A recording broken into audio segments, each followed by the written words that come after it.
Good evening, everyone, and hello from Ithaca. Welcome to another session of Cornelliana with Corey. This one brought to you by Cornell Silicon Valley and Cornell West Coast Alumni Affairs. Hopefully we have a lot of West Coast folks tuning in since we're doing this a little later than many of our Cornelliana with Corey sessions. I see we have folks tuning in from Japan and Vermont, chiming in the chat. There's a few folks from California chiming in as well. For those of you who don't know me, I'm Corey Ryan Earl, class of 2007. And for the last decade, I've taught a class at Cornell on Cornell University history. And although this isn't my actual job, I serve as a storyteller or an unofficial university historian of sorts. And it's been a real joy to connect with so many alumni over the last 18, 19 months or so in this new Zoom world that we've all discovered here. Since March of 2020, I've given over 110 Zoom presentations on all different aspects of Cornell history, including many in this periodic Cornelliana with Corey series. So hopefully you've been able to catch some of those, but if you're just tuning in for the first time tonight, welcome, and I hope you'll learn something new. Tonight's session, we're going to talk about technology and innovation at Cornell. We'll highlight some famous inventors and inventions with Cornell connections. Plenty of fun facts and Cornell trivia along the way, and hopefully something that maybe you didn't know before. As always, this topic could fill hours and hours. We've tried to fit it into 1 hour, so I won't be able to cover everything, but my apologies if I leave out your favorite Cornellian or your favorite bit of Cornell history, and feel free to chime in with those in the chat if I might have missed something. So let's get started. Cornell's legacy as a pioneer and an innovator goes back to the start. As you probably know, Cornell was founded to be different, and it was founded to change higher education in America. And that's partly why educational historian Frederick Rudolph called Cornell the first American university. And that's referring to its role and how it shaped modern higher education. Colleges and universities today were influenced by what Cornell began as this different type of university. And part of that pioneering legacy goes back to Cornell's motto and its emphasis on any person. At Cornell, women could be admitted as well as men. Cornell was coeducational, and they could study whatever they liked at Cornell. Any person also meant international students. It meant students of color. It meant a diversity of religions at a time when higher education was primarily for wealthy white Protestant men. Cornell really changed the face of higher education in a lot of ways. And the any study part of the motto was equally as important in terms of educational innovation. Cornell elevated the practical and applied sciences to be equal to the more classical curriculum, things like languages and literature and history. Faculty like Liberty Hyde Bailey and Anna Botsford Comstock, who are pictured here, brought the classroom outdoors and had a more hands-on approach to education. And Cornell also pioneered new fields of study, from hotel management to labor relations. And from the start, Cornell emphasized this kind of hands-on educational opportunities, applying education to real-world problems, and also the idea of serving humanity, of serving society, of taking what is taught and researched and learned on campus and bringing it beyond the campus to serve the greater good beyond just Ithaca, New York. And so today, what we'll be talking about is some of these innovations and technologies that came out of Cornell and have changed the world, and what the Cornell connections to those are. Engineers at Cornell in those early years spent a fair amount of time in a pretty hands-on curriculum. This is an image of the Sibley Hall machine shops in those early years at Cornell, when Sibley Hall was home for the College of Engineering. And the Sibley engineering curriculum combined classroom and laboratory work with a truly hands-on experience under the direction of early faculty like John Edson Sweet and Robert Thurston, who were among the founders, and they were two of the first 3 presidents of the American Society of Mechanical Engineers, and very influential in designing early mechanical engineering curriculum. Early Cornell engineers tinkered with machines to create new tools, new gadgets, new technologies, and Cornell had connections to some of the biggest name inventors and engineers of the 19th century. For instance, students in engineering might take a field trip to visit the Menlo Park labs of Thomas Edison in those early years. They got equipment donated by Edison in his labs too. They also got a lot of equipment thanks to the Westinghouse Company. Conveniently, the younger brother of George Westinghouse, Henry Westinghouse, had enrolled at Cornell for a year in 1871. And he actually left Cornell without graduating to join the family business and spent his career as an executive with Westinghouse, but became a Cornell trustee and stayed very engaged with the university. And so you see these early connections with the university with these tech entrepreneurs and innovators in those early years. In 1886, Professor Thurston, the leader of engineering at Cornell, actually asked Thomas Edison if he would fund an electrical engineering laboratory at Cornell. He asked Edison to give $200,000 in 1886, but Edison declined, and he wrote, "It would benefit the world at large more for the college to get the money out of the plutocrats who acquired it easily and don't deserve it and have no other means of perpetuating themselves." So Edison said, go ask someone wealthier than I am to give you the money. That's a better option for funding an electrical engineering lab. So we did not end up with an Edison Hall after all, although Thurston hoped we might end up with one. It was another early professor, William Anthony, in the physics department who launched the electrical engineering program at Cornell and was part of this early cohort of tech innovators on campus. Cornell is one of 3 schools that claim to have the first electrical engineering department in the country, along with MIT and Missouri. And there's nuance to each of those claims, but I like to think Cornell can claim it. I think we had the first graduate of electrical engineering in the country, although other schools may have taught a course in it earlier. But certainly one of the pioneers was Cornell, thanks to Professor Anthony. And Anthony built one of the first modern electric dynamos in the United States, a generator powered by a 5-horsepower gas engine that he used to generate electricity on campus. And he rigged up 2 arc lights in Sage Chapel. So here you can see what Sage used to look like when it had an old belfry, this tower here. And he rigged 2 arc lights in the tower of Sage Chapel that were powered by this dynamo he'd built. And it's considered by some to be the very first underground electricity distribution system in the United States, or possibly the world, and the first permanent installation of outdoor electric lights as well.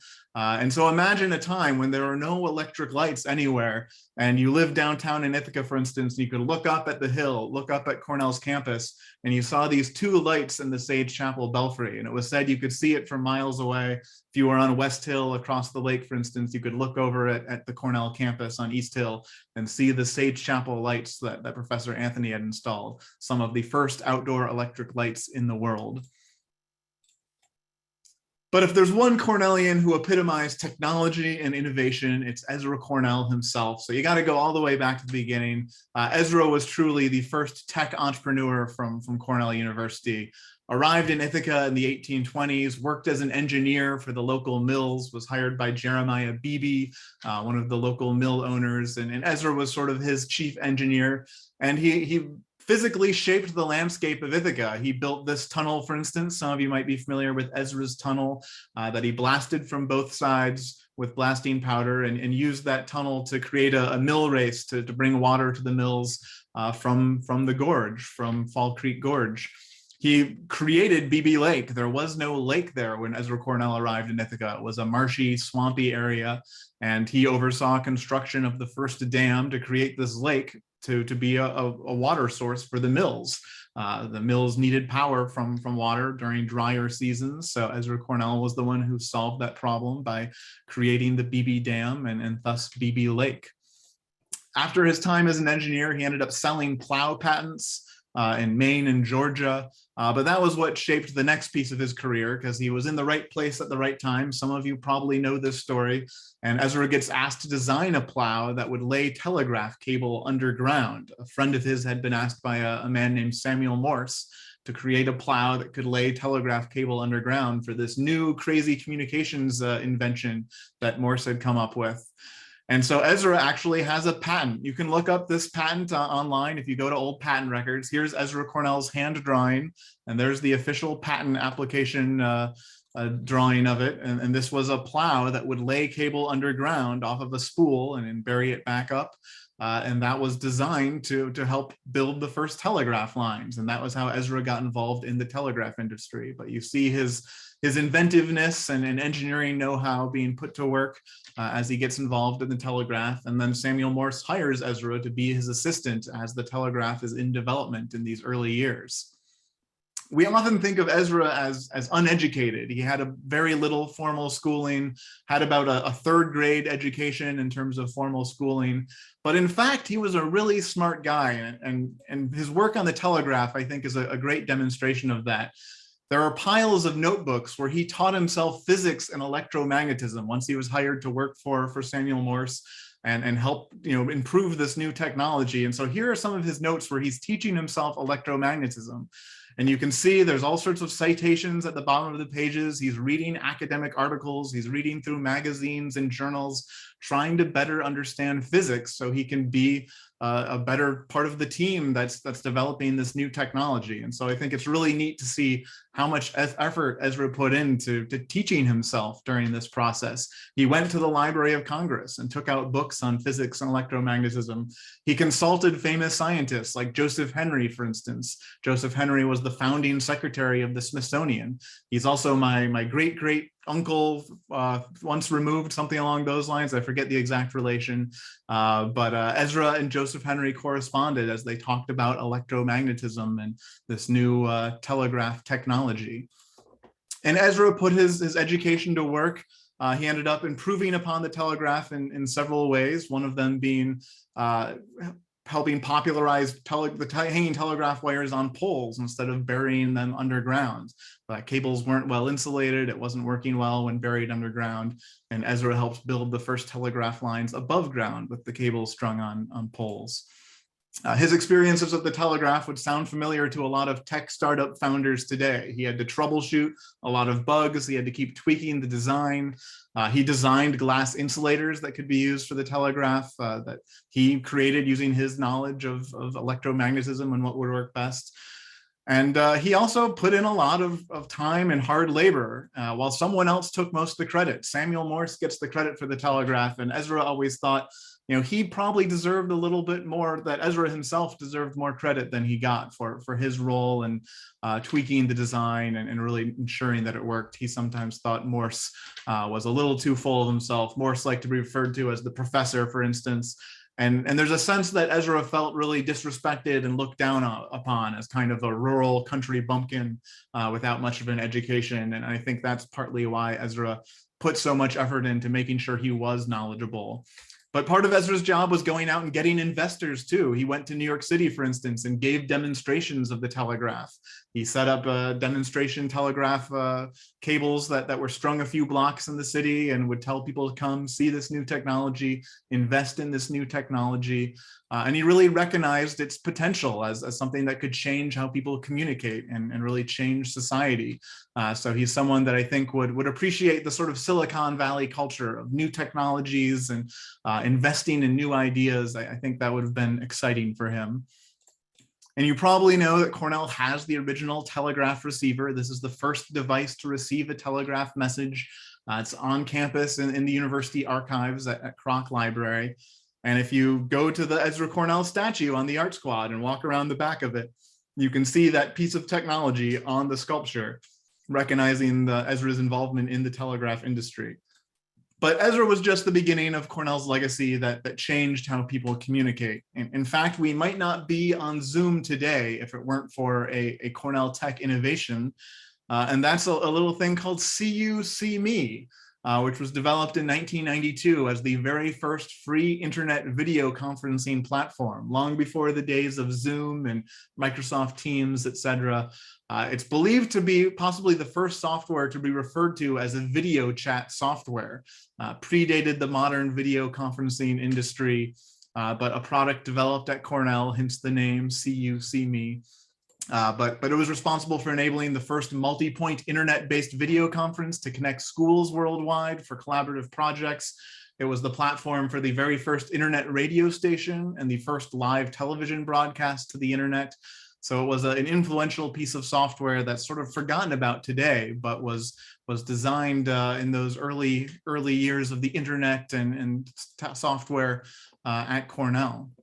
Someone asked, are Ezra's notebooks available online? And they are. You can actually read Ezra's notes about physics and electromagnetism. If you Google the Ezra Cornell papers, it'll take you to a website with a semi-searchable database. It's mostly organized by date. So they're not all optical character recognition. You can't search the text of the letters, unfortunately, at this point, because the handwriting would take someone transcribing them all. But you can look at scans of all of those Ezra Cornell notebooks if you search for the Ezra Cornell papers online. Another piece of Cornell's technological legacy after See You, See Me is the internet itself. The internet might be very different if it weren't for a famous email at Microsoft and a memo inspired by a visit to campus. And that is the famous Cornell is Wired memo that you might have heard of. Steven Sinofsky, class of 1987, was working at Microsoft in the 1990s as a technical assistant, and he came to Ithaca in February of 1994 to recruit interns, as many young alumni often do. They get sent by their company to help recruit the next generation. But what happens in Ithaca in February? It snows, and Steve Sinofsky got snowed in. And so he ended up spending some more time on campus than he initially expected. And he went to Upson Hall and saw students using the computer terminals on campus. And some of you might remember being on campus in the early 90s. And Cornell did have some computer terminals. There was an intranet on campus. There was an email system. You had Bare Access, for instance, and Kerberos. Some of you might remember some of the software packages that were provided for computing at Cornell. And he was so impressed with students using these terminals and exchanging emails. There was the CU Info platform with weather and course rosters and a directory and events, all of this on this campus intranet. And he realized that the Cornell campus internet was more advanced than what Microsoft had going on at this company that was all about technology and software and hardware. And so he sent an email to Bill Gates that the subject line of the email was Cornell is Wired. And included with that was a lengthy memo. And you can see that memo here. And the memo was forwarded to key executives at the company and ended up really influencing and inspiring Microsoft's mid-1990s strategy reorientation toward internet-based projects or products because of this memo that Sinofsky sent saying Cornell is wired. Look at all the uses that Cornell students are using the internet for. They're engaged with computing. This is the future of technology, and we at Microsoft need to be investing in this and changing our direction. And so the Cornell is wired memo had an impact, and Microsoft pivoted towards internet-based products, and the rest is history. When Bill Gates came to campus, I think it was 2004, you can see he's holding a shirt here that says a quote from him saying, "When I heard Steve talk about Cornell, I began to take the internet seriously." And that was a shirt that Cornell gave him when he visited in honor of the famous Cornell is Wired memo. And a decade later, Cornell ends up with Bill Gates Hall. Bill and Melinda Gates Hall opened in 2014 as the home for computing and information science at Cornell. And so that little piece of the Cornell is Wired legacy is represented by a building now on campus. Cornell has one of the oldest computer science programs in the country. So the study and research of computer science, we were one of the first universities to really invest in that. The department goes all the way back to 1965. So the very early years of computer science as a field. And some of the founding fathers of the field were Cornell faculty back then. Juris Hartmanis, who won a Turing Award. Gerald Salton, considered the father of information retrieval. So a lot of big names were some of the early faculty in those years, leading the computer science department. And the first undergraduate degrees in computer science were introduced at Cornell in the 1978-1979 academic year. So a little over a decade after the department started, with mostly a graduate student focus. But Cornell had computers on campus long before it had a computer science department. I particularly like this photo, which brings together the different areas of Cornell's strengths. You know, you have the agriculture and the computer there with a cow meets computer from 1956. This is likely a photo of a computer that was funded by a 1956 NSF grant for the Dairy Herd Improvement Program. which was one of the early grants for computing at Cornell. And so probably why they had a cow with the computer there. But Cornell was using analog punch card record systems as early as the 1940s. But the first digital computer was installed at Cornell in 1953, and the Cornell Computing Center was created under the jurisdiction of the math department in the 1950s and housed in Rand Hall. And here you can see the 1959 Burroughs 220 computer that was in the Computing Center in Rand. The center stayed in Rand until 1967 with a brief period in Phillips Hall in the late 50s, and then was moved to the old Comstock Hall, the Computing and Communications Center up on the Ag Quad in 1986, and then shifted to Rhodes Hall in 1997. But computing centers in those early years were a very different beast, where the computer took up the entire room, and operating it took a team of staff. It was a bigger operation than today. We carry the computing power of that room in our hands. And since those early engineering days, Cornellians have been responsible for some of the most important technological innovations that affect our daily lives. So I thought a fun way to narrow down that list of ways that Cornellians have affected our lives and would be using some existing lists of life-changing inventions and finding the Cornell connections to them. So I thought I'd start by looking at the list of 101 gadgets that changed the world as published by Popular Mechanics in 2011, and see just how many of those famous gadgets, of those influential gadgets, had a Cornell connection. And you might be surprised to see how many of them Cornellians were involved with. And I see some of you naming some Cornell influenced gadgets in the chat already. And also thanks to Evan Earl, my brother is in the chat. That's Evan Earl, class of 2002. And he serves as the university archivist at Cornell. So he works in the university archives with the university's records and Ezra Cornell's papers, et cetera. So he's chiming in with helpful links as we go. I see he linked to the Ezra Cornell papers earlier and a link to the history of computing at Cornell as well, which is a great thorough document about the growth of computers and computing power. There's some great appendices that show the early computers that the university acquired. So this list will capture just a few of the Cornellians that maybe we don't think about regularly, but have shaped our lives in different ways. And the list begins, number 97 has a Cornell connection. Number 97 was the Aerosol Spray Can, a gadget that changed the world. And it was a Cornell chemical engineer who developed the first chlorofluorocarbons, or CFCs, including Freon, which were then used in aerosol cans and things like asthma inhalers. Very influential invention. Unfortunately, also a fairly damaging invention in terms of the environment.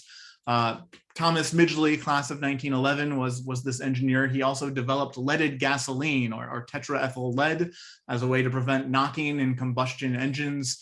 And between those two inventions, Freon and leaded gasoline, he's considered to be possibly the most harmful inventor in history, or described by one person as a one-man environmental disaster. There's been a lot written about Thomas Midgley and his impact on the environment, but undoubtedly one of the most influential inventors to graduate from Cornell, and a member of the National Inventors Hall of Fame, thanks to those two inventions of his.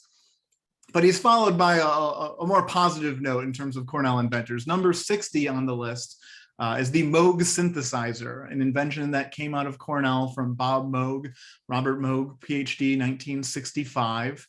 And Moog really changed the sound of popular music. He developed the Moog synthesizer while he was a PhD student at Cornell.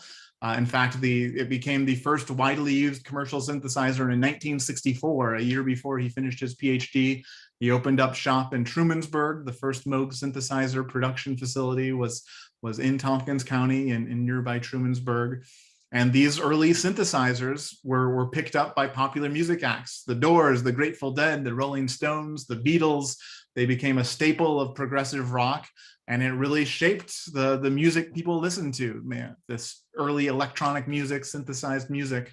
And he's one of the only Cornellians who is honored with a Google Doodle. There was a doodle on his birthday several years ago with a mini Moog synthesizer that you could play on the Google Doodle. And like Midgley, he's also a member of the National Inventors Hall of Fame. What you might not know is that Moog was following in the footsteps of another Cornellian, and this invention is not on the list, but Lorenz Hammond, you might recognize this sound.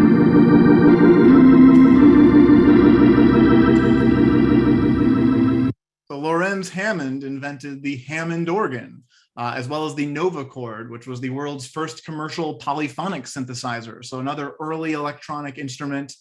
You might recognize it from churches, baseball stadiums, roller skating rinks, also used by popular musicians. But this other early electronic instrument was sort of a previous innovation that led to future ones like the Moog synthesizer, which made this list of gadgets. So worth remembering both Moog and Lorenz Hammond. Number 42 on the list is the MP3 player. And I think it's worth mentioning a Cornellian who was involved with the development of the iPod, which was one of the most popular consumer electronics of all time. And that's John Rubinstein, or Ruby as he likes to go by, considered the podfather at Apple. He led the team of hardware and software engineers that put together the iPod music player, which really changed the way people consume music. Today, of course, we have everything in our phones, but before we had smartphones, we had iPods and these early MP3 players. And Rubinstein left Apple to go become executive chairman at Palm, which is a company founded by another Cornellian who we'll get to momentarily. But another Cornellian with a major impact on the way we interact with music. Now, number 39 on the list is a name you might recognize. The item is the electric drill, and the name is Alonzo G. Decker, Jr. And so Black & Decker, a company you're probably familiar with, was founded by Alonzo Decker Sr., who I believe did not have a college education, but he sent his son to Cornell, Alonzo Decker Jr., and his son took over from the father and led Black & Decker. And the son is the one who really focused the company on home power tools. And that included the cordless drill. Decker Jr. is considered the father of the cordless drill, which he's credited with really creating the do-it-yourself market and changing the way people, home ownership for people. They can take on projects themselves instead of having these huge power tools. He created handheld versions and home versions that you could purchase. And Black & Decker is still a recognizable brand today, thanks to Alonzo Decker Jr., Cornellian. Which brings us to number 27, the Blackberry. Now, Cornellian wasn't the inventor of the Blackberry. The Blackberry comes along in 1999, but I thought it was worth mentioning here, the Palm Pilot. 3 years before the Blackberry came out, the Palm Pilot was released and dominated the personal device market. The PDA, personal digital assistant era was really dominated by Palm Pilots, and Jeff Hawkins, class of 1979, was the inventor of the Palm Pilot and the Trio, the founder of Palm, and then the founder of Handspring, and really an influential figure in this area of personal consumer electronics. And another gadget that made the list that has a bit of a Cornell connection, although they put the Blackberry on the list instead of the Palm Pilot. I thought the Palm Pilot deserved recognition here. Which brings us to number 16 on the list. Another device that is connected with music, listening to music. It's interesting how many of these have a music connection, and that was the Transistor Radio. And one of the people who has a patent, the developer of the Transistor Radio, whose name is on the patent for the Regency TR1, that first transistor radio, is Richard Koch, class of 1944. And Richard Koch was one of the first student staff at the Cornell Radio Guild, which operates WVBR FM, today known as the Cornell Media Guild. But he clearly had an interest in radio after he graduated. He continued as an engineer and helped develop the transistor radio, which is another device that changed how we interacted with music and changed our ability to really connect with each other by hearing communications over the radio in a portable way. So an influential gadget. And we're coming down the home stretch of the top gadgets on the list. Number 6, probably one of the more recognizable Cornell inventors and engineers, a name you probably are familiar with, and that's Willis Carrier, the inventor of air conditioning, considered the father of modern air conditioning. And he invented it the year after he graduated. He graduates in 1901 and is credited with inventing air conditioning in 1902. So a lot of you have some catching up to do. I think you're more than a year past graduation. You should have invented one of the top 10 world-changing gadgets by now. And Carrier stayed connected with Cornell. He actually was an alumni elected trustee for the university, served on the board of trustees. And if you've ever been to the Carrier Dome in Syracuse, the Carrier Dome is named after the Carrier Corporation. And so a Cornell connection there as well. And also a member of the National Inventors Hall of Fame, like Moog and Midgley, who I mentioned earlier. And then number 9 on this list is the mobile phone or smartphone, cellular phones. And a lot of different people involved with different aspects of technology, developing cell phones and smartphones. But I thought here was a good spot to mention Irwin Jacobs, another name that you might recognize, class of 1954. And Irwin Jacobs is the founder of Qualcomm, but what he's most famous for is he is the developer of CDMA technology. It's the underlying technology that optimizes bandwidth usage that became the digital standard for 3G cellular communications. And he was a winner of the National Medal of Technology and Innovation for this. He's also a member of the National Inventors Hall of Fame. But without the CDMA technology, we might not have had the 3G cellular communications. That generation of cellular communications relied on this innovation from Irwin Jacobs. And so we can thank that Cornellian for helping us communicate via cell phone. In fact, the Cornell Welcome Center on campus, the Tang Welcome Center, has a small exhibit on famous Cornell innovators and inventors, and it does have a cell phone representing CDMA technology and Irwin Jacobs, and I think there's a transistor radio there as well, representing the Cornellian involved with that invention too. So a lot of Cornellians who are connected to these 101 gadgets that shaped the world. Now, there's another Cornellian that didn't quite fit with any of these gadgets, but I thought, his connection to a lot of them made sense to mention here. And that's Charles Spork, who's called the founding father of Silicon Valley. And he was CEO and president of National Semiconductor from 1967 to 1991. So a really long legacy of leadership at National Semiconductor. And he's the one who focused on production of low-cost computer chips and turned National Semiconductor into the largest chip maker in Silicon Valley. I think it was purchased by Texas Instruments in 2011. But because of his role as the so-called founding father of Silicon Valley, I thought he deserved mention, since microchips certainly play a role in a lot of these gadgets that we're talking about today.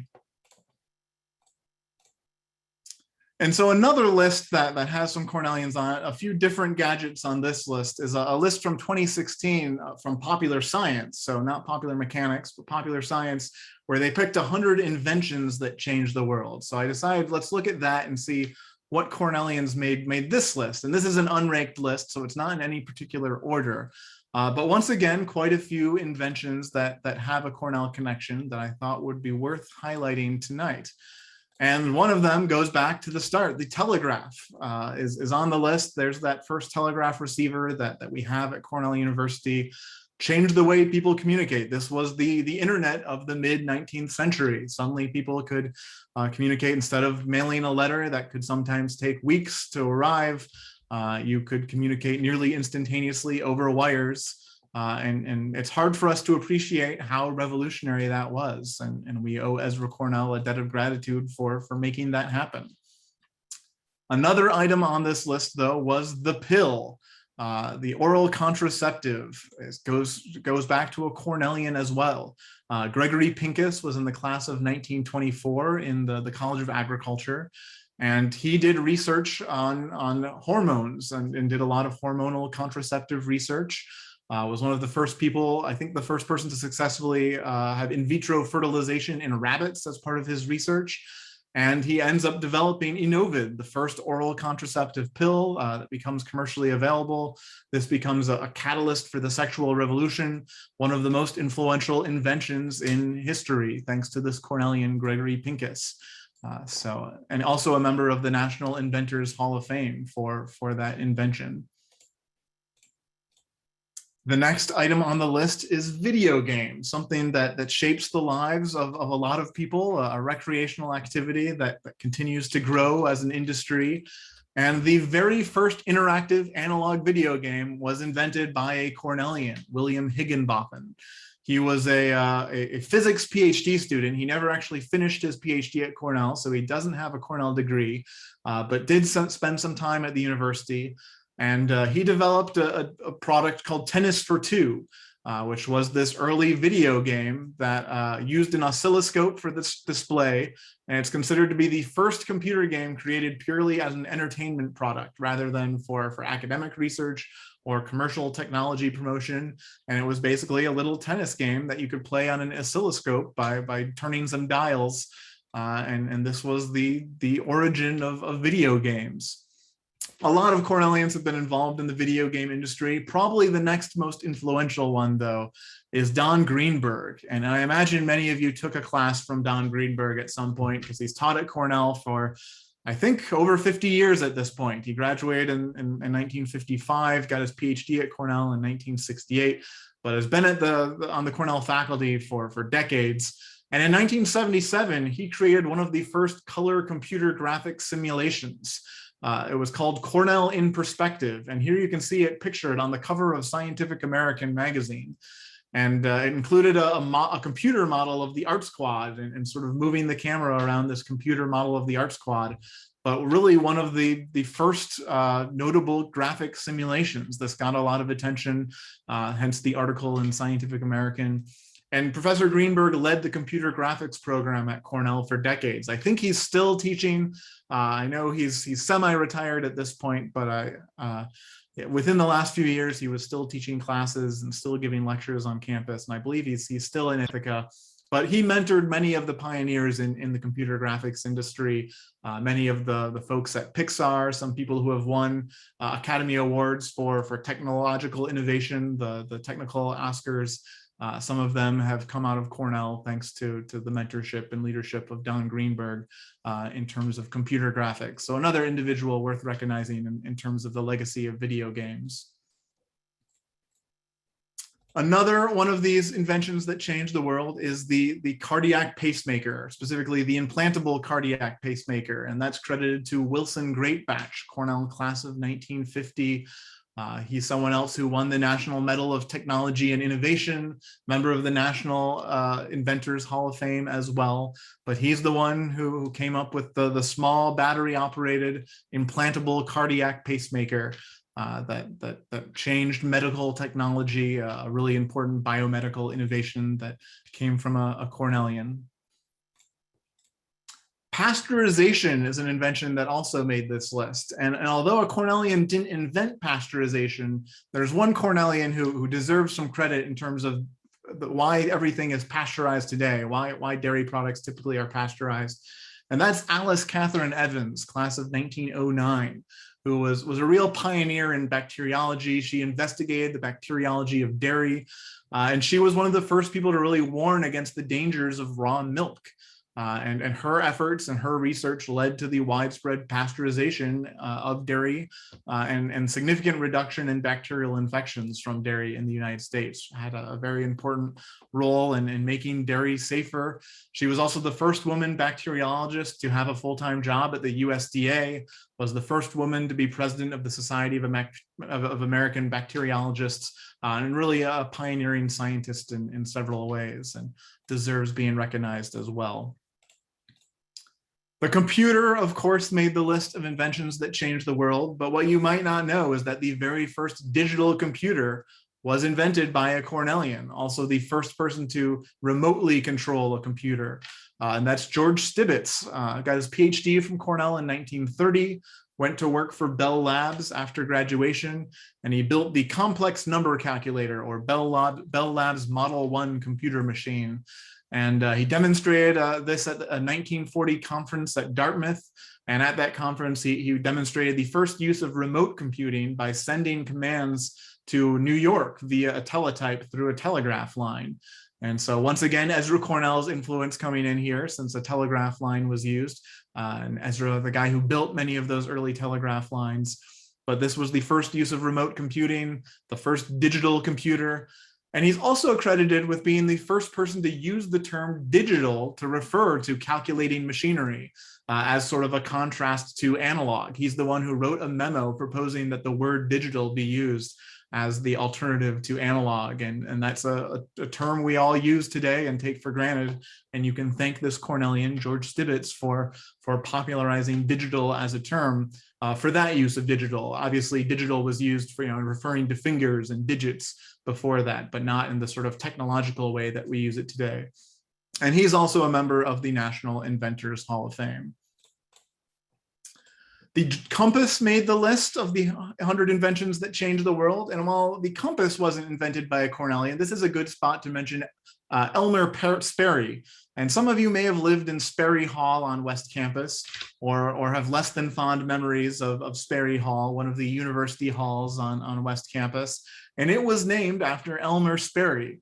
Sperry only spent a year at Cornell. He enrolled in 1879 as a special student, but left within the year, but went on to be a very influential inventor. He invented the gyro compass that stabilized naval ships, navigational compasses that replaced the magnetic compass. These technologies were applied to aircraft as well. And he's considered the father of modern navigational technology because of his work with the gyro compass.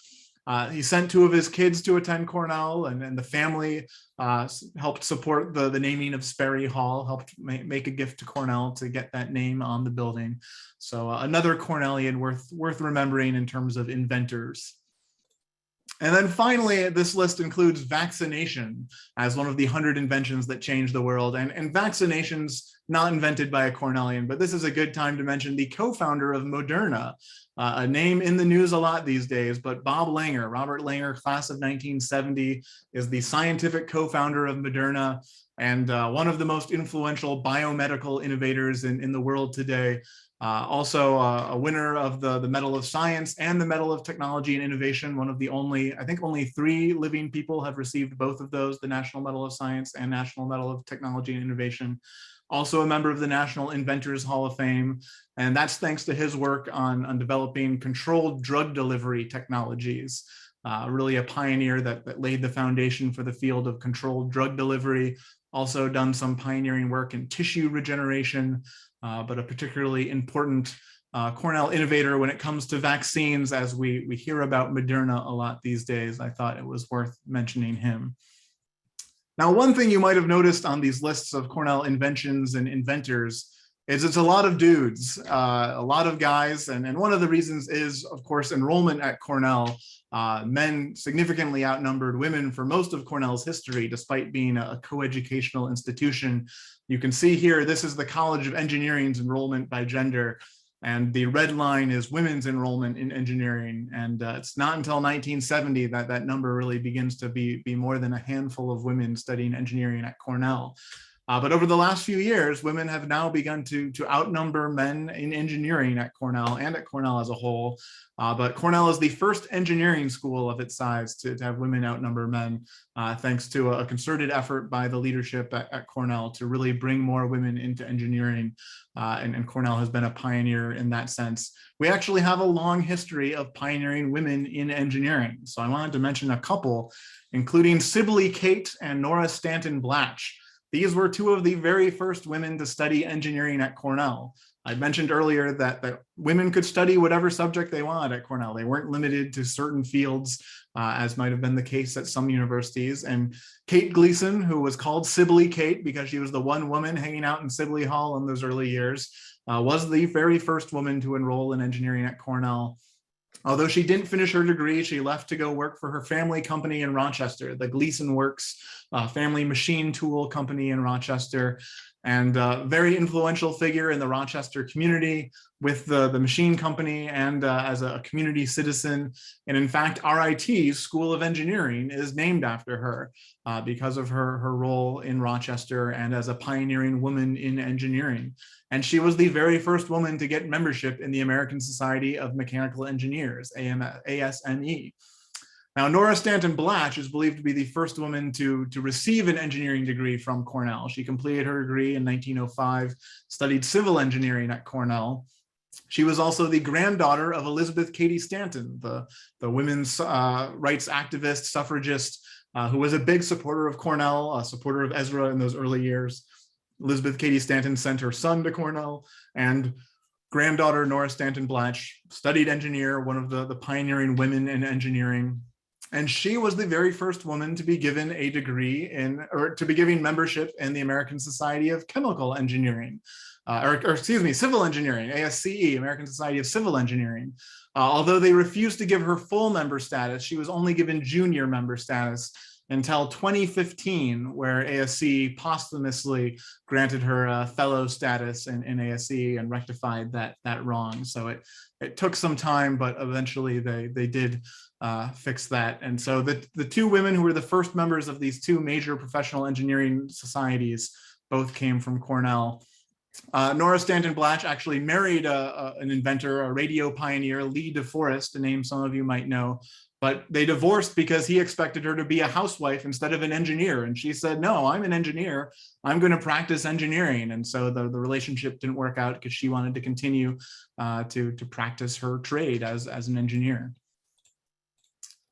And another Cornell engineer, actually a physicist worth mentioning, but she was the very first Cornellian to win the National Medal of Technology and Innovation. We've mentioned several Cornellians who have received that medal, but the first Cornellian to win it was Helen Edwards, class of 1957, got a master's and PhD from Cornell as well. And she is credited as being the leader of developing the Fermilab particle accelerator, the Tevatron. She was the primary driving force behind that, and designing and leading that effort. One of the most notable particle physicists in the field. And Cornell, of course, has one of the largest and best accelerator physics programs in the country with our own synchrotron. And I thought it was worth mentioning Helen Edwards and her role as well. And you probably saw the announcement, I think this was last December that this was announced, of Cornell having a newly named college, the Cornell Ann S. Bowers College of Computing and Information Science, named after Ann S. Bowers, class of 1959. And it's the first college named for a woman at Cornell, one of the first of its kind in the country. And Cornell created the combined computing and information science program back in 1999. We were a pioneer in incorporating how technology affects humanity into the curriculum, that information science aspect, along with the computer science part. And Ann Bowers was one of the first women executives in Silicon Valley. She led human resources at Intel and at Apple in the early years for both of those companies. You can actually find her Apple ID online. There's her Apple ID as one of the first employees at Apple leading the human resources department. So one of the Silicon Valley pioneers that is now recognized with the name of a college at Cornell. And of course, if we're talking about technology and innovation, we have to mention the Cornell Tech campus. Cornell Tech, located on Roosevelt Island in New York, opened at Google in New York in 2012 while the campus was being built, and then moved to the new campus in 2017 on Roosevelt Island. But this campus, this whole program is founded on that principle of using technology to transform and improve society, applying science and technology to solving humanity's problems, whether they're health or city related. There's different hubs at Cornell Tech studying different aspects of technology and humanity. And so I think this really continues Cornell's pioneering legacy of innovation and brings us a new campus to continue doing so. And then I'll wrap up by mentioning another campus that often gets mentioned in terms of technology pioneers, and that's Stanford University. And Stanford often gets the credit as being the leading campus in terms of Silicon Valley and tech engineering and entrepreneurism, tech innovation. But Stanford is the Cornell of the West, and you might not realize how many connections there are between these two institutions. Cornell was founded in 1865, Stanford in 1885, a couple decades later, and the founders of Stanford intentionally wanted to be the Cornell of the West. They looked to Cornell to be their model. They wanted to be accessible. They wanted to be coeducational. They wanted to be non-sectarian. They wanted to have a diverse student body and a broad curriculum. All of these things that Cornell was somewhat of a pioneer in terms of doing at a college or university. The first two presidents of Stanford were Cornell graduates. The founders of Stanford actually asked Cornell's first president, Andrew Dixon White. They said, hey, would you be willing to come out west and take charge of this new university? And he said, no, I'm happy in Ithaca dealing with Cornell, but how about one of my star students, David Starr Jordan? David Starr Jordan was class of 1872 from Cornell, the very first four-year class to graduate from Cornell, became the founding president at Stanford, and was succeeded by John Casper Branner, also a Cornellian, as the second president of Stanford. About 2/3 of the founding faculty of Stanford had a Cornell connection. They either were Cornell faculty that moved out west to help the new institution, or were Cornell alumni. Many Cornell faculty would do one semester at Stanford and then 2 semesters in Ithaca on the trimester system. And the John Henry Comstock, for instance, the famous entomologist, was one of the Cornell faculty who would travel out west and do a semester as a Stanford faculty member and then return to Ithaca. So a lot of connections. Their colors are red and white. Their campus was designed by Frederick Law Olmsted, I believe, was consulted, who also consulted on Cornell's design, the famous landscape architect. So a lot of different connections between the two institutions, but Cornell wins because their mascot is a tree, and a bear mascot, I feel like, is a better mascot than a tree. So with that, I will wrap things up and leave some time for questions. Let's see, someone asked me to explain more about the picture on the screen now. And so this is a computer at Cornell. I believe this is after the computing center moved to Phillips Hall, although I might be wrong on that. Let me see if I can find the exact date on this picture. I should have looked that up beforehand, but this is an early computer at Cornell, back when computers took up the full room. And someone else asked a question about what happened to building names like Sperry. Unfortunately, once Sperry Hall came down with the rest of the class of halls, the U halls on West Campus, those names did not continue anywhere. So Sperry is not recognized. I believe there's a stained glass window that is in honor of Sperry in Sage Chapel. So there is a little bit of Sperry being recognized today on campus, but the building is no more. Does Cornell have a connection to the Computer History Museum now in Mountain View? I know there are several items at that museum with Cornell connections. I think there's one of George Stibitz's computers that he was involved with as the inventor of the first digital computer. I believe there's an item there related to him, but I don't know what else. Oh, someone mentioned Robert Morris. Yes, that's a great thing. I should have mentioned Robert Morris. So Robert Morris was a Cornell graduate student who did not graduate from Cornell because he was kicked out because he created the very first computer worm to infect, I think it was estimated at 10% of the internet at the time. This was, let's see, someone chimed in.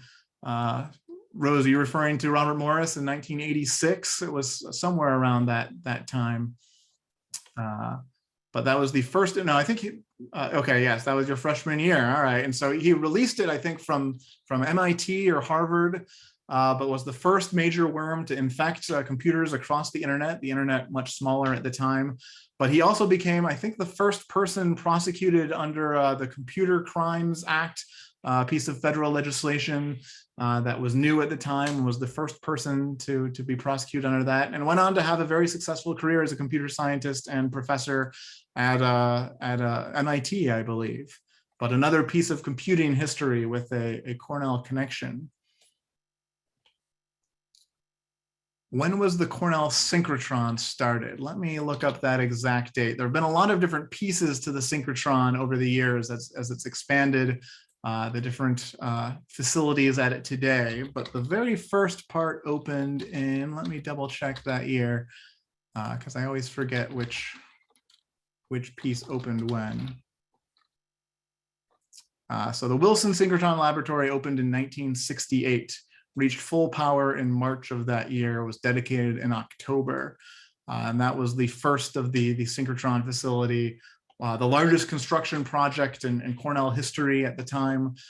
They built this particle accelerator, this electron storage ring and all of that underneath the fields, underneath the track in the soccer fields, and still operating today with a lot of different facilities connected to it. And they even do things like use the X-rays generated by the particle accelerator to study artwork. So there are humanities departments that work with the synchrotron to look at what's behind a canvas, for instance, or different layers of paint.